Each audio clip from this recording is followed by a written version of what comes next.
Hola, quiero compartir con todos ustedes una importante reflexión para las dos orillas y he decidido titularla Lecciones por aprender.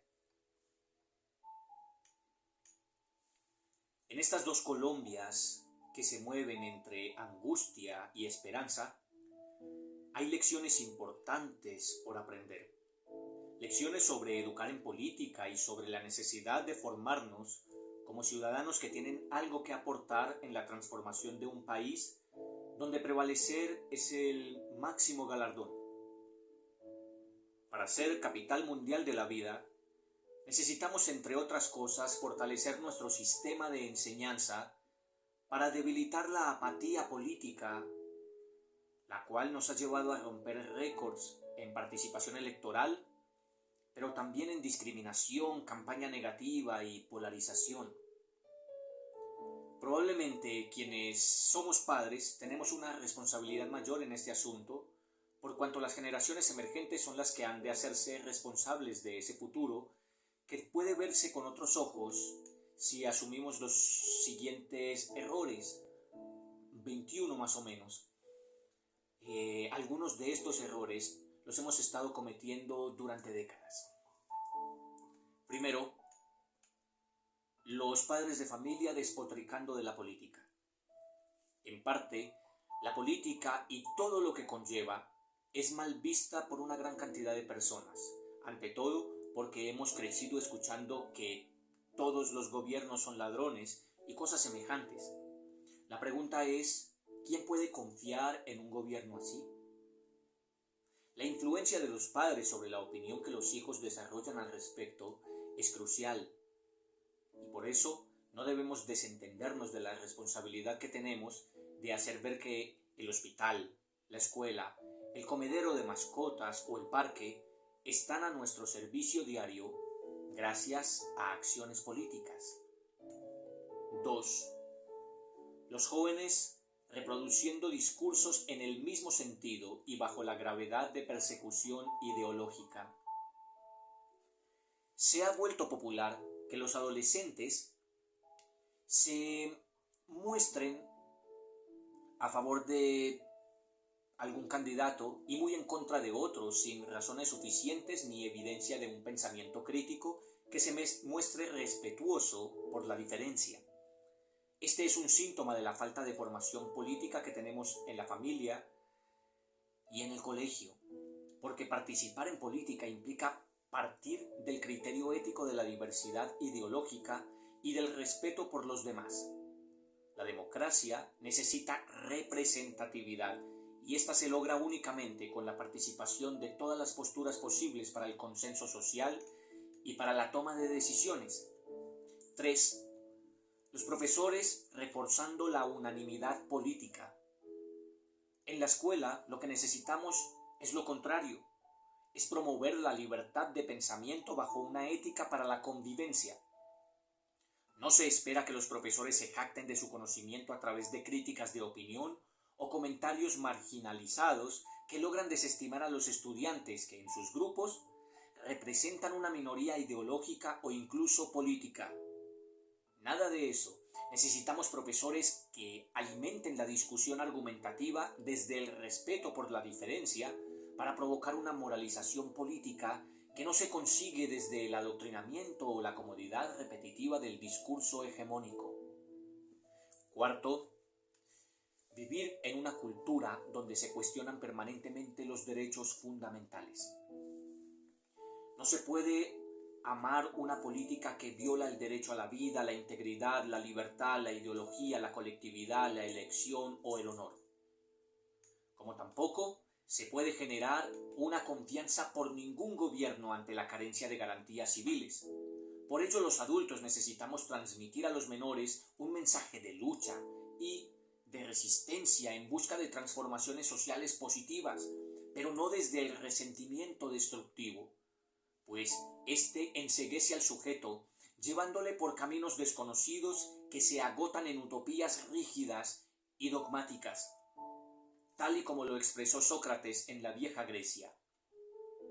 El secreto del cambio es enfocar toda tu energía, no en la lucha contra lo viejo, sino en la construcción de lo nuevo. Estos son apenas 4 errores, entre otros tantos, que hemos ido reflexionando en horas de mucha expectativa en la historia del país. Según nos conviene observar de camino a una socialización política en Colombia, podemos resaltar otros desajustes que vienen impidiendo nuestra madurez e identidad en esta materia. 5. La política inexplicable de la familia. Como si fuera dogma, la opinión política es uno de esos temas que no se dialoga en los hogares. A lo mejor es porque se da por sentado que los demás están equivocados al no compartir nuestro punto de vista, cuando lo que los menores necesitan es que les aclaremos las razones que nos llevan a participar de algún modo en la elección representativa de los gobiernos. El problema es que no se habla del asunto y la gente debe declararse de derechas o izquierdas, siendo víctima de tradiciones y opiniones sin fundamento. Lo que quiere decir que estamos creciendo en lugares donde sobran las opiniones especulativas a favor de los partidismos, las cuales actúan como inercia de valores no cuestionables. 6. La experticia mediática. Informarse a través de los medios puede ser útil en la medida en que contrastamos la información compartida a través de diarios y programas televisivos con nuestra participación en colectivos y grupos activistas que pretenden aportar de manera positiva en un contexto determinado. El problema es que el hecho político se ha reducido a la apropiación de contenidos sobre las decisiones partidistas que se ilustran a través de los medios de comunicación. Esto en sí mismo no hace a nadie un experto en política. El integrarnos en voluntariados, mesas de trabajo, fundaciones independientes y otros colectivos de participación social es una forma de desarrollar una formación política mucho más importante y real por la independencia que se logra ante intereses particulares. 7. La incapacidad de lidiar con el disenso. Si hay un ideal que recoge todos los esfuerzos de la política global, es el de lograr acuerdos entre las personas. A menudo ese interés resulta utópico porque es necesario que exista oposición en todas las cosas. Desde la casa hasta la vida en el trabajo, el vecindario o la universidad, son escenarios donde el no estar de acuerdo es tan común como hacer una pausa activa. El problema está en la intolerancia que mostramos cuando no estamos dispuestos a mediar en conflictos o cuando nos resistimos a mantener una comunicación positiva con quienes piensan de otro modo. En ese momento, la violencia se convierte en un recurso de dominación para resolver de manera egoísta las diferencias. Por lo tanto, es en la búsqueda de acuerdos donde debemos entrenarnos en la cotidianidad a fin de prepararnos para analizar los debates espinosos en el Senado de la República y en otros contextos. 8. Una falsa moral. Esto se refiere a los criterios que tienen que ver con la personalidad de los candidatos, los cuales se magnifican en busca de una perfección fingida.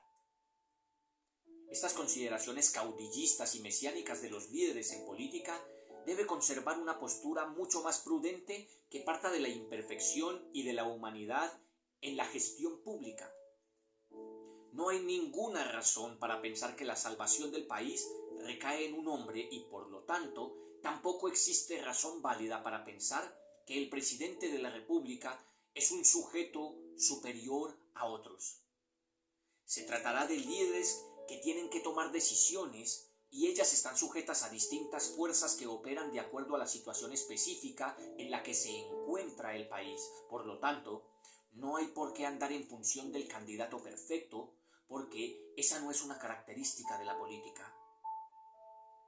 Todo esto por una cultura política reflexionada que beneficie el futuro de este país.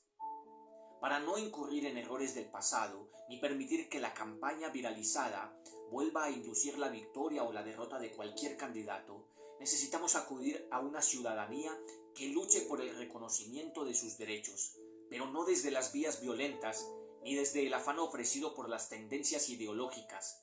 Todo lo contrario, precisamos acudir a una ciudadanía que interiorice valores colaborativos, de resolución pacífica de los problemas, de solidaridad y diálogo. Por tanto, no incurrir en los siguientes errores nos acercará un poco al objetivo. 9. El debilitamiento del diálogo intergeneracional. En el distanciamiento entre padres e hijos por cuestiones políticas, la queja y el reproche aparecen a menudo como formas de violencia que separan las familias. Para el presidente electo de Colombia, fueron las mujeres del país y los más jóvenes los que confiaron en su candidatura y le dieron la victoria sobre su contendor. Esto dice mucho de la importancia de restaurar el diálogo a partir del respeto por el discurso del otro, porque, aunque las tesis de los demás puedan ser imprecisas o equivocadas, siempre habrá un ideal verdadero que subyace a su razonamiento. 10. La escuela política. Repito, la escuela apolítica. El sistema educativo transfiere contenidos relacionados con el sistema político del país a los estudiantes, pero ese despliegue conceptual, sin alma, resiste la presencia de la política en sí misma, tanto así que es baja la participación para las candidaturas a la representación estudiantil y a menudo mucho más baja la gestión de los personeros en las instituciones. Significa que tenemos un pendiente respecto a la experiencia política escolar para decir, con Paulo Freire, que la educación es siempre un quehacer político. Esto se logra involucrando liderazgos gubernamentales que, despojados de intenciones electorales personales, sirvan de modelos reflexivos y asesores sobre el trabajo en democracia representativa. Concejales, diputados, líderes sociales y funcionarios públicos están llamados a participar activamente de esa importante labor escolar. 11. El voto emocional. Este tiene que ver con el sentido primario de injusticia que se percibe ante todo en la gente joven. Es primario porque obliga a una reprobación emocional de aquello que se considera inmerecido o arbitrario. No obstante, es un sentido absolutamente necesario para el diálogo social y para el bienestar de las comunidades en su derecho a manifestar libremente su rechazo y pesar. El voto emocional se fortalece por la desestimación de las voces de la gente que no se siente escuchada, y en esa perspectiva, el diálogo programático y como cultura marca gran diferencia entre ignorar el clamor de los que reprueban el gobierno y el aprovechamiento de su mensaje propositivo. 12. La sociedad inconforme. John Lennon dijo que tratar de complacer a todo el mundo es imposible, y esto aplica en otros contextos. En una empresa algunos colaboradores no están de acuerdo respecto a cómo su líder toma decisiones, y en un equipo deportivo algunos jugadores no están dispuestos a apoyar las decisiones técnicas que les parecen injustas. Siendo así, hay que cuidar del nivel de inconformidad que se expresa en malestar social para que no se convierta en puente de decisiones irracionales. Para eso necesitamos tener la oportunidad de ser técnicos de fútbol o líderes empresariales por un día. Es decir, necesitamos comprender mejor lo que implica estar en los zapatos de los gobernantes para desarrollar una sensibilidad constructiva respecto a las formas de gestión que podrían encontrarse. Con esto, lo que se pretende es generar una nueva conciencia de participación en política para un cambio que dependa de las personas cuando confían en las organizaciones. Esto es, renovación y fortalecimiento de la participación ciudadana. Como hasta aquí se ha visto, no se ha dado en el país una socialización ni una cultura que permita la formación política de los ciudadanos para resistir la perpetuación del poder de ciertos caciques o impedir el adoctrinamiento ideológico e incluso rechazar la manipulación de las masas. Es un reto para la educación aportar en la transformación de algunas prácticas que nos han llevado a desestimar una mejor forma de gobernar nacida de la construcción de personas pacíficas. Otros de los aspectos que quedan por mencionar son los siguientes. 13. Tomar personalmente la diferencia. Aprendimos que es mejor pensar igual o parecido que pensar diferente si queremos evitar problemas. Pero no es así. La variedad y el pluralismo ofrecen sus propias ventajas. El problema de fondo está en la pérdida de autonomía al no poder pensar distinto a alguien más por su temor, por temor propio, por temor al rechazo. Y es que si alguien nos desprecia por la forma de pensar, simplemente no nos considera lo suficiente. No nos quiere ni mostrará respeto. Por otro lado, al no estar de acuerdo sobre algo o sobre alguien, la atención debe estar en la dignidad de la otra persona, siempre en su valor personal y nunca en la ponderación de su opinión. 14. La carencia racional. Es ese pensamiento acaparador que nos lleva por senderos prohibidos de todo o nada. Un pensamiento dicotómico que nos lleva a integrar la fanaticada por un líder o por un partido. El que nos enceguece ante lo que está mal hecho en beneficio del sentimiento que nos identifica. Preocupados ante esa forma de pensar, aspiramos a no estar de acuerdo en todo ni con todo. Ciertamente hay razones suficientes para brindar nuestro apoyo y actuar en beneficio de cualquier campaña, sin minimizar las diferencias que podríamos tener con ella. De lo contrario, caeríamos en un problema de irreflexión que ha sido ampliamente desarrollado en el ensayo sobre la ceguera de Saramago. 15. La enemistad. Es otro fruto de ese tipo de pensamiento dicotómico sin términos medios, que llena de rencor los espacios y obnubila con odios profundos las interacciones de la gente, principalmente en redes sociales, donde un avatar reemplaza a dar la cara y la virtualidad es la coartada del proceder grosero. El riesgo de la enemistad debe prevenirse e intervenirse porque acaba con vínculos sagrados y destruye las estructuras sociales para la convivencia al permitirnos perseguir a otros, criticar y hostigar a quienes no se conocen y declarar la guerra de palabras sin control.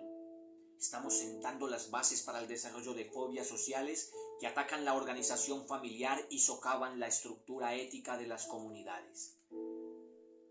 16. Educación rígida. En teoría se dicen muchas cosas sobre la diversidad, las libertades y las responsabilidades civiles o los derechos humanos. Pero en la práctica el rechazo a la diferencia es evidente. En Colombia hay gente que no tolera que se hable de un candidato o de cierto líder político, ni se hacen esfuerzos por mantener el buen nombre de las personas, porque aquí paga más el denigrar de alguien para alcanzar objetivos electorales. Ponerle fin a este viejo sistema de la campaña negativa es vital a través de la enseñanza diferenciadora entre las ideas y las personas, o entre las conductas y las personas, porque no existe un líder tan nefasto que no beneficie a algunos, ni existe un presidente tan sublime que no se haya equivocado.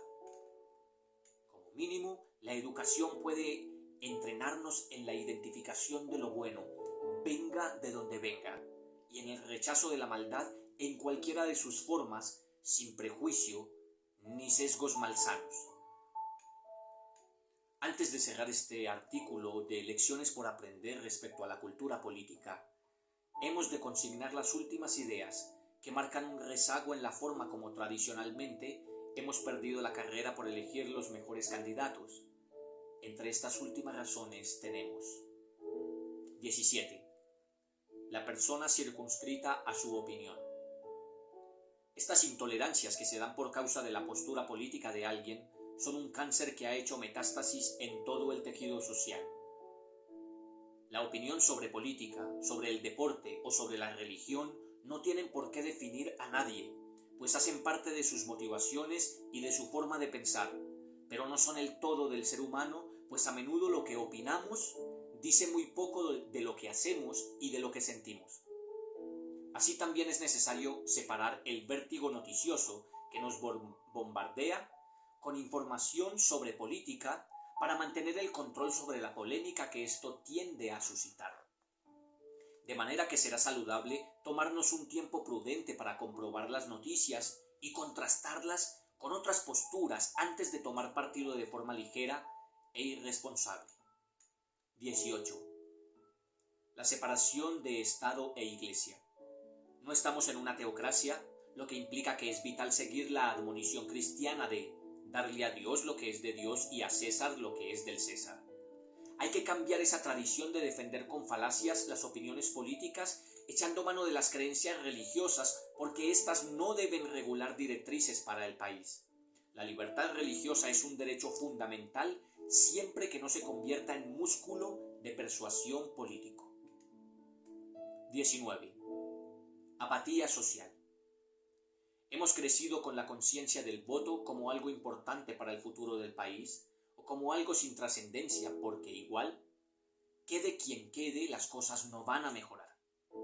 Y en esos extremos nos olvidamos de acercarnos a lo fundamental, que son los valores humanos, la solidaridad, la preocupación por los menos favorecidos y la sensibilidad para ser empáticos con los otros, especialmente con los que no conocemos.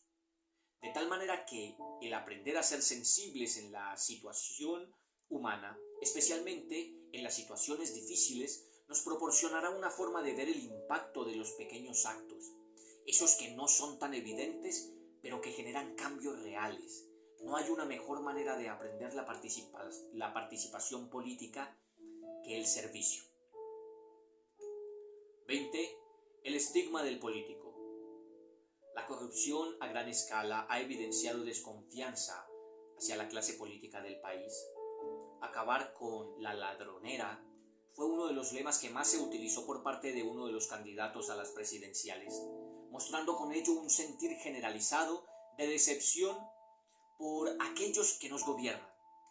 Para los que defienden el control político, la iniciativa es muy buena y necesaria, pero no ataca la fuente. Para ello, ir a las raíces mismas del asunto es lo que nos permitirá tener líderes más justos y ecuánimes. Con prudencia necesitamos desarrollar una vocación política en los niños y en los jóvenes que poseen altas cualificaciones humanas y participativas para desestigmatizar la carrera política de los líderes del futuro. El punto 21 te corresponderá a ti. Te invito a reflexionar en alguno de los errores que al corregirse podría ayudar a Colombia a tener una mejor cultura política. Dedicarse a la política no tiene por qué ser mala elección. Todo lo contrario, hay que verlo en el sentido opuesto. Aspirar a ser representante de una sociedad debe ser motivo de una preparación admirable y un esfuerzo constante por ser la mejor persona posible. Alguien que cumpla con estándares éticos de máximos, que sepa servir, que ame a las personas y asuma su ejercicio desde una carrera profesionalizante. Así tendremos gobernantes mejor preparados, no solo en el espíritu de las leyes, sino en beneficio de nuestra nación. Samuel Astor Baos, para Las Dos Orillas.